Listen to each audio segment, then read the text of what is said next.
our body is simple. It means you see God when you look in the mirror, and that the body of man is God, and that there's no mystery God in the sky. You are God.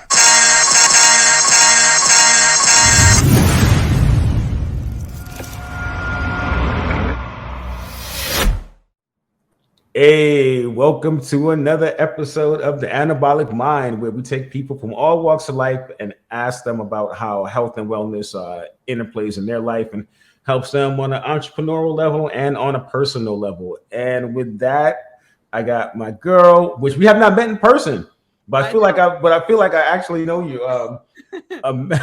Amanda Victoria, co-owner, co-founder of 𝙤𝙬𝙖, female Latina entrepreneur, and mom.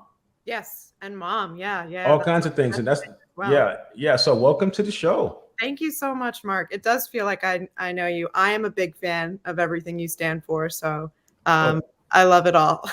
Thanks a lot. I appreciate it. So, hey, we're talking about 𝙤𝙬𝙖 and wellness and fitness and how it interplays in your life and how it interplays in your business. Yeah, because I love your model, the ingredients, and also how you give back to the environment. So we'll get into all of that. But let's first just give the audience an introduction about yourself and what you do and who you are.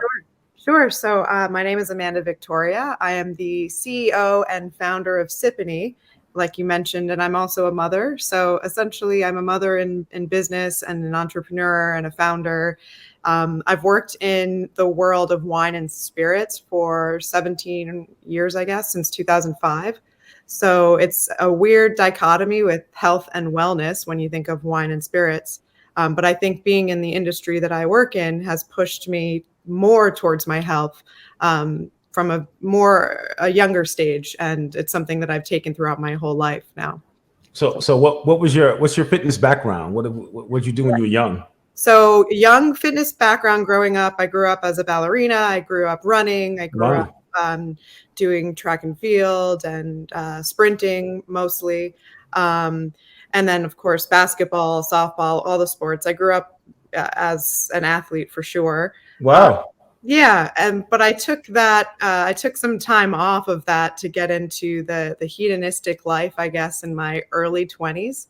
And just dabbling a little bit in being a hedonist, I knew I had to get back to my healthy roots. Right. Since then, since my early 20s, I learned the practice of yoga, which is a big part of my everyday.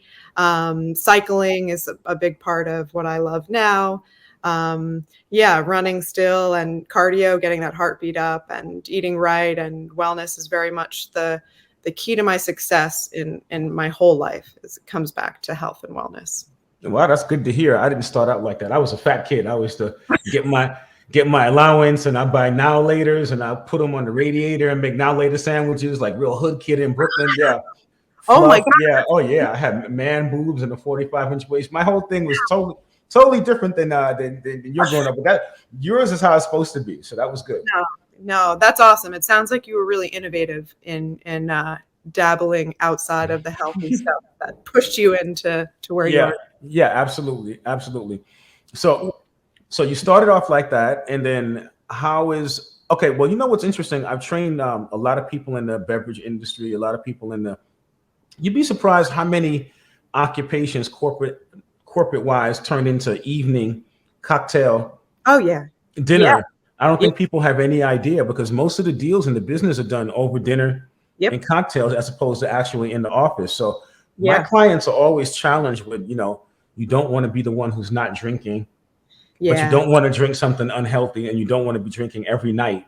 So it's good that you have a beverage, that you can have some wholesome ingredients in there and actually taste delicious. It's incredible, by the way. Oh yeah. I definitely enjoyed it. Yeah. Thank you. I brought a can. I always keep a can right here of 𝙤𝙬𝙖, our whiskey spritz in a can made with just 3 ingredients, all honest ingredients, nothing synthetic, nothing artificial, no GMO, whiskey, nothing that is going to give you a weird aftertaste or those now and later candies that you mentioned, which you get a lot of these weird flavors in cans. So we saw the opportunity to put better ingredients in a can. Of course, in the world of booze, you can't really talk about health. Right. can talk about doing things better or improving individual ingredients. So when it comes to _𝑆ipany, I love to talk about our ingredients and our supply chain and the farmers that we work with, bringing an element of agriculture back to spirits.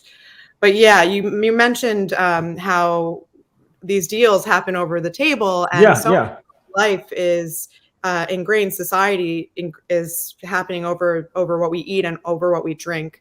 And there's so much, historically, there have been ebbs and flows of like judgment, and you don't want to be out of place to not take a drink, or it's nice to see that we're in a time right now where it's okay to say no to an alcoholic drink. You can have a non-alcoholic drink at the bar and not be judged at all. And that has not always been the case, not even in my lifetime. So it's starting to change. People are definitely starting to open up, and a lot of people who are recovering, who are doing business, who don't want to feel that pressure and that stigma at the same time. So yeah, that's true. But at the same time, it's good that there are alternatives. You know, they don't have to have something that's super sugary or super synthetic, you know, at the same time, you know. So yeah, we know what sugar does to the body. You know, no hate on white processed sugar, like on the record, I guess. But we know inflammation is the root of all disease. We know that keeping that inflammation is like a cumulative effort every day. You do a lot of good things, and then you can maybe do one bad thing. Or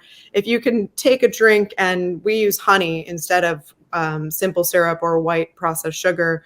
And honey is naturally an anti-inflammatory. It's, you know, there's a lot of schools of thought around honey, but I know from myself and the people that I have worked with that drink a lot of cocktails, subbing honey in for white processed simple syrup or sugar has always made you feel a little better the next day. Not as bad of a hangover, quite as bad, but that's off the record. No health benefits here. Got you. So what does your wellness regime look like right now? My personal everyday thing? Yeah. So I'm always in my head beating myself up to do more and more, which is not great, but I am always pushing myself to do more. Today it looks like meditation, hydration, not super caffeine, heavy diet, nothing processed in my diet for the most part, eating whole foods. Yoga, spending my time on the mat in the morning is a big part of where I get a lot of my work done. I do like yoga that crosses over into emails, which isn't the best, but it does help literally keep me grounded. Putting my bare feet in the grass is like a big part of my everyday. Grounding, grounding is key. Love it. My dad is in his 70s, and he just hit me up last week and was like, "Do you know anything about this?" And I was like, wow, this is profound that he's like starting to do this in his 70s. It makes me so happy. So wow, that's great. That's great. Yeah, grounding is a big part of it. And then you know, how about your sleep? Sleep is so important, right? And it's something that we look after becoming my daughter is a toddler, so becoming a new mom and going through that element of sleep deprivation was maddening. So I make it a really good point. I turn down at 9:30, which is kind of early, I hear, and I'm up. I have, you know, a solid 10 hours in my bed every day. That's good. Oh, good for you. Peace, fam. I want to take a break from today's episode to personally invite you to the WINJECT community. This is the community where I'm hosting all of my fitness challenges, giving all of my tips, where you can interact with me and my guests. Join the community. It's 100% free to sign up, and we'll see you inside, man. Back to today's episode. Peace and love. Good for you. Yeah, I try. You know, it's the best that we can do. I'm not traveling nearly as much as I used to. I used to travel exclusively, so jet lag, unfortunately, was a big part of what it means to be like a health and fitness warrior on the road. And jet lag, you have to really offset that inflammation again. So hydration and recalibrating the circadian rhythm and all that. I could talk about this forever. I love it. Yeah, you're very knowledgeable. Wow. So let me ask you, right? So for the starting out entrepreneur, female, Latina, let's say, what percentage of her annual income should she be allocating towards personal health and wellness? Love this. Because people don't really get it. It's like, you know, you can watch all of these podcasts and you can watch all of this Instagram and these exercises, but if you don't wrap around your head, and we have a real resentment for spending money on health and wellness. We'll spend on a material item, we'll spend on a dress, entertainment, before we actually spend on a vitamin or an organic food. Wow. It's crazy. So, you know, so what do you think to the entrepreneur, what the percentage of the income should be? You know, it starts in the grocery store, right? So I think you can end up saving money overall if you're looking at your diet and what you're eating and eating high quality foods right out the gate. So we all have to eat, right? And of course, it is a privilege to be able to eat well, and organic food and biodynamic grocery produce costs a lot of money. It can be looked at as, I know my mother, coming from a generation before me, is like, oh no, we're always cost saving when we approach the produce aisle. And I'm like, well, if we go spend a little bit more now, that might be a little bit less in healthcare down the road, right? Absolutely. That's the idea. So I'm weird, I guess. I'm a little atypical in this, but I think most of my purchases have something to do with putting in a better quality thing into my body, whether it's topically, through makeup, or through anything, even looking at the fabrics that you wear. But I'm not ignorant enough to say that I know that is a privilege to be able to do that.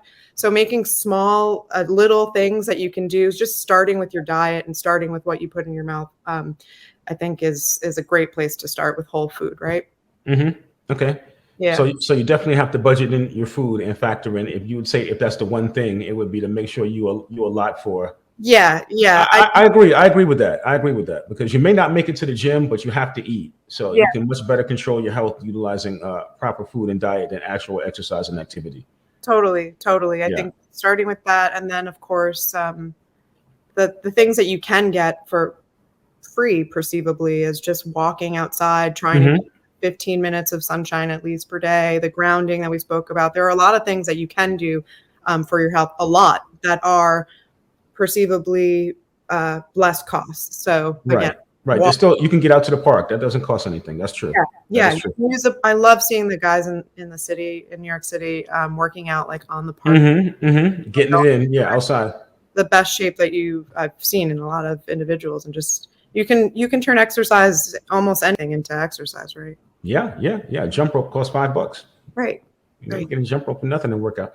But so are you the one in your crew who's the fitness person, or is your whole crew on the fitness tip? I'm the annoying fitness person. Okay. For sure, in my larger family, like my parents and stuff. But my dad in recent years has gone like through a massive transformation in his late 60s and 70s, and being like the healthiest he's been in his whole life. So that's been very inspiring to watch.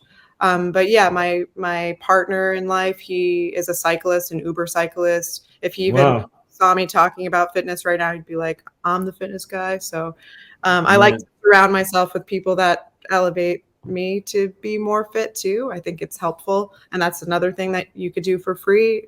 Choosing who to spend your time with to bring you up is helpful.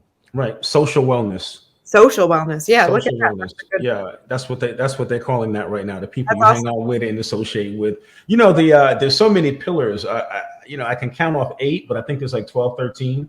Okay. But you have environmental, you have social, you have spiritual, you have physical, you have what's the food one? There's a food thing you call it. You have occupational. Nutritional. Nutritional, of course. Right. that was the easiest one. We should have known that one immediately. Right? I love all of that. But they're all cycling the pillars, and to have ultimate wellness, you're supposed to have like 65 to 70% in each pillar. Wow. So you're looking to balance. So so when people look at these podcasts, you have to, your overall wellness is going to dictate how effective you are at your job, because you can't fake having that gleam in your eye and actually being enthusiastic. Yeah. Especially if you're an entrepreneur, and you don't get that unless you have a certain level of health. Yeah. I bet is emotional health probably one of them too. I don't know if we mentioned. Yeah, emotional. Yep, absolutely. Yeah. With fitness and depression, definitely. But so many of them correlate into physical health, because your physical, you feel better about your appearance. So then your emotional health is better. You know. So they all kind of, a lot of them intersect. Your nutritional health affects your physical wellness. Yeah. all of this feeds into the ambition of who you are in your everyday, whatever goal you're going after, whether it's something with your career, whether it's something with athleticism and performance, or just wanting to be a better person for your family, even, and just like the best version of yourself. All these elements feed into that characteristic. And this is something I think all humans can get on board with. I think we all desire to be the best version of ourselves in some way, right? Yeah, yeah, absolutely. So what was the pandemic like for you as a brand and personally? Yeah, so the pandemic, I guess we're in it still technically, right? So when it started, I was postpartum. So if I look at the pandemic, I look at my pregnancy, which was right before the pandemic, a new mom coming from the best shape of my life in my early 30s, becoming a new mother, and then going into the pandemic. Pregnancy was off the charts because everything I thought I had learned about fitness was, challenged during that time of my life.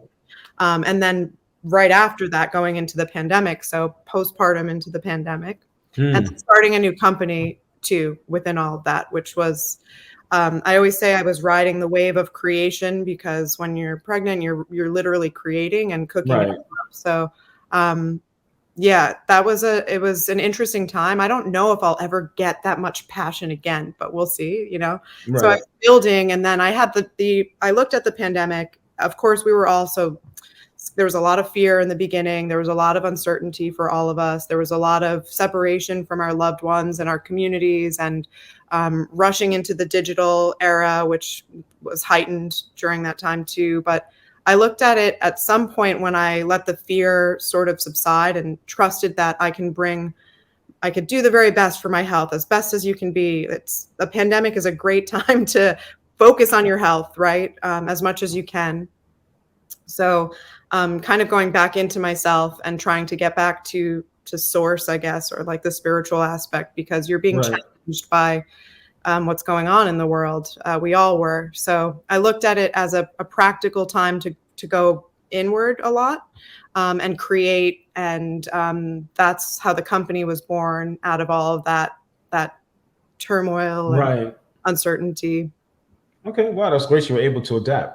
Yeah. I mean, we were living in real time. Things were changing every day. The media, it was a lot on so many levels.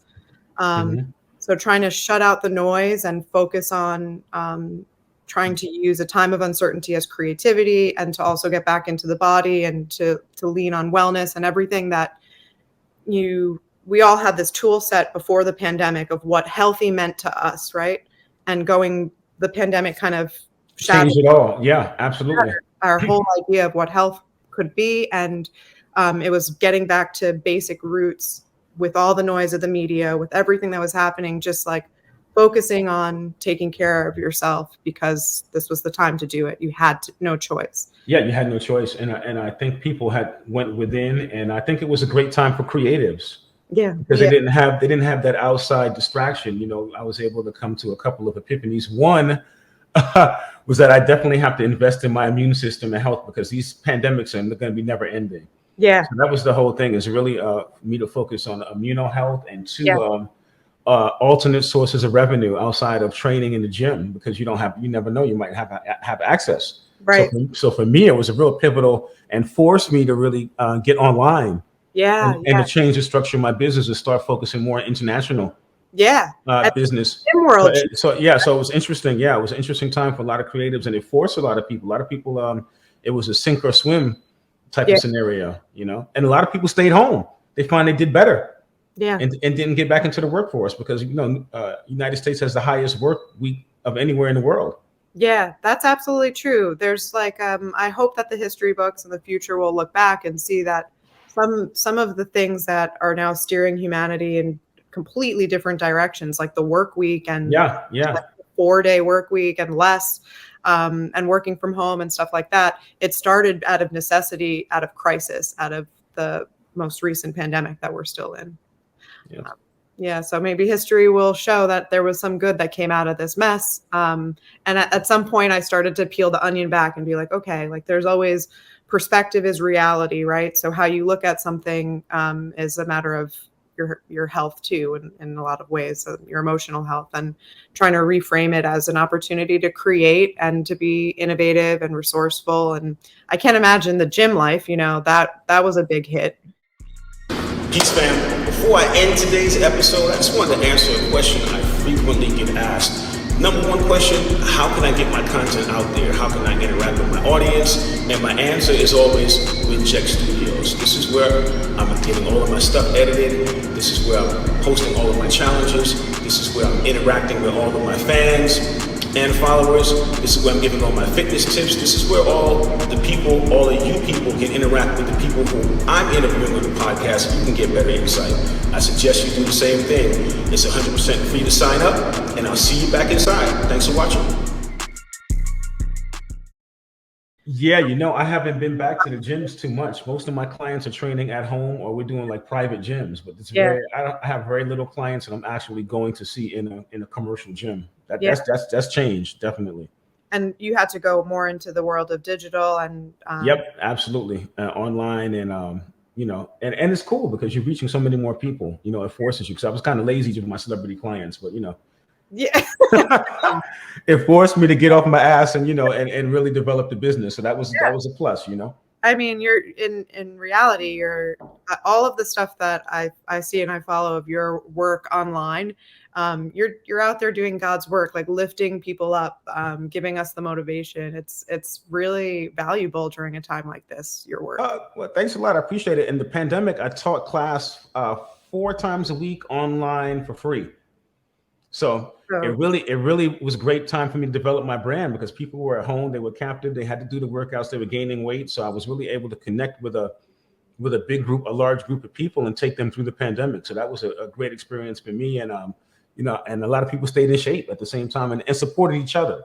That's so rewarding. They all started following each other on Instagram and started supporting each other. And I think the fitness community, needs to come together. They kind of segregated. The lifting guys don't really mess with the dance people. You know what I'm saying? It's kind of so. Sure, sure.